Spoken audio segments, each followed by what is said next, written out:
నమస్కారం. శుభోదయం. ఒక మంచి సామెత. తోటిది తొడగోసుకుంటే నేను మెడగోసుకుంటా అన్నదట. నవ్వొచ్చిందా? అట్లా ఎవరైనా చేస్తారా అనుకుంటున్నారా? మనం చేసే పనులను మనం విశ్లేషణ చేస్తే కొన్నిసార్లు మనం కూడా అటువంటి పనులే చేస్తాం. మన స్నేహితుడికి మెర్సిడెస్ బెంజ్ ఉన్నది. ఇప్పుడు మనకు కూడా ఉద్యోగం ఉన్నది. అప్పు దొరుకుతది. కాకపోతే మనది చిన్న ఉద్యోగం కావచ్చు. మనకంత ఆదాయం లేకపోవచ్చు. మన బాధ్యతలు ఎక్కువ ఉండవచ్చు.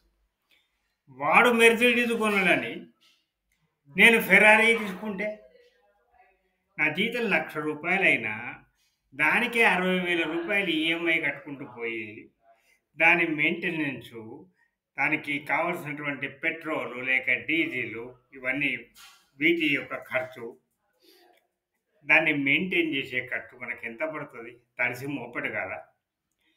ఆర్థికపరమైన సమస్యలు రావా? ఆర్థికపరమైన సమస్యలు అశాంతికి గురి అయ్యేవా? సంబంధాలను జడగొట్టవా? వాడేదో చేసిందని మనం చేస్తే ఎట్లా? వాడు బర్త్డే పార్టీ ఒబరాయి షేటాన్లు చేసిండు. మనం చిన్న హోటల్లో చేస్తే ఎట్లా? చిన్న కెఫేలో చేస్తే ఎట్లా? స్నేహభావం ముఖ్యము, సంతోషం ముఖ్యము, దాన్ని సెలబ్రేట్ చేయడం ముఖ్యం. అంతేకాని వాడేదో చేసిండని మనం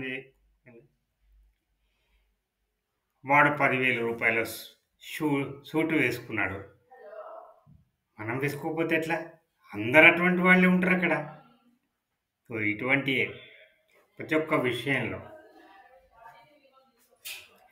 ప్రతి ఒక్క విషయంలో మనం ఇట్లా చేసినప్పుడు ఇబ్బందులకు గురయ్యేది మనమే అని మనం తెలుసుకుంటే అది చాలా మేలు. కాబట్టి తోటిది తొడగోసుకున్నప్పుడు మనం మెడగోసుకోకూడదు. వాడు కోసుకొని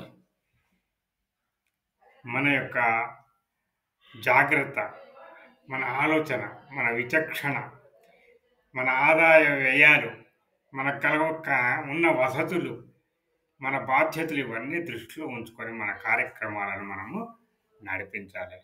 ఉంటాను. శుభమస్తు.